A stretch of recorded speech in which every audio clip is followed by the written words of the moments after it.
Hello बच्चों, let's see the question. Question से classify the following as vector और scalar.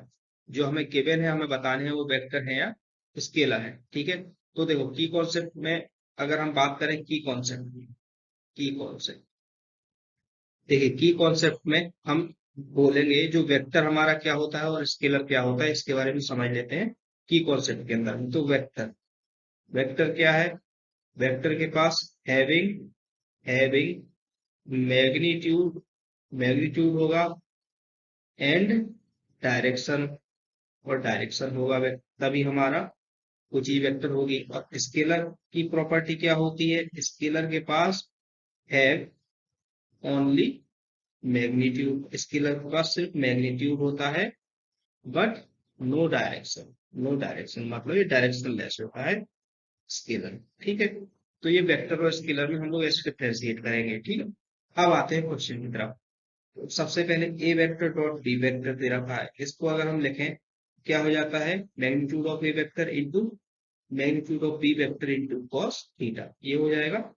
तो अब देखो, क्योंकि मैग्नीट्यूड है ए वेक्टर, बी वेक्टर भी एक मैग्नीट्यूड है, इसके पास कोई डायरेक्शन तो बची नहीं क्योंकि ये मैग्नीट्यूड आ गया। और कॉस थीटा तो हमारा वैसे भी डायरेक्शन लेस है। ठीक है, तो ये बन जाएगा हमारा क्या? ये बन जाएगा स्केलर, जैसे स्केलर। ठीक है, ये स्केलर हो गया। अब अगला वाला देखते हैं क्या है। अब क्रॉस अब ट्रिपल प्रोडक्ट दे रखा है ए वेक्टर बी वेक्टर और सी वेक्टर, इसको हम लोग कैसे लिखते हैं? देखो, अगर A equal to A one I B A one I A two J A three K, B equal to B one I B two J B three K, और C equal to C one I C two J और C three के है, इसको हम इस तरीके से लिखते हैं डिटर्मिनेंट के अंदर में A one B one C one, A one B one C one, ये होगा A one A two A three, A one A two A three, ये होगा B one B two B three, and ये होगा C one C two and C three. ये again सिर्फ हमें क्या मिलेगा?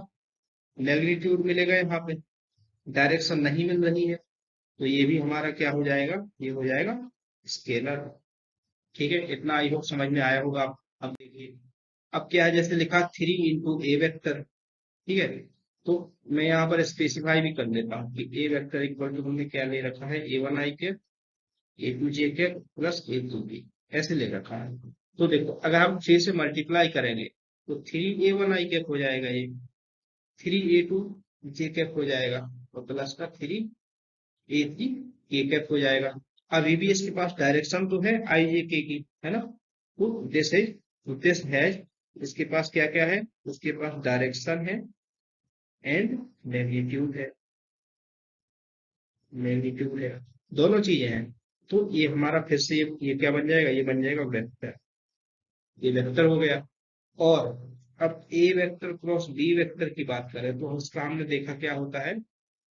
ए वेक्टर क्रॉस बी वेक्टर का ये होता है ए वेक्टर बी वेक्टर दोनों के मैग्नीट्यूड को मल्टीप्लाई साइन थीटा, और मल्टीप्लाई हो जाता है एन कैप। एन कैप क्या है? डायरेक्शन। अब इसके पास क्या क्या हो गया? इसके पास डायरेक्शन हो गई एंड मैग्नीट्यूड हो गया। ठीक है ना? और एन कैप कौन सी डायरेक्शन है? ए और बी दोनों तो परपेंडिकुलर में जो रहती है डायरेक्शन, तो ये हमारा कहलाएगा वेक्टर। इसमें दो तो हमारे स्केलर हो गए और दो हमारे वेक्टर हो गए। I hope you understood this solution very well. Thank you so much, best of luck.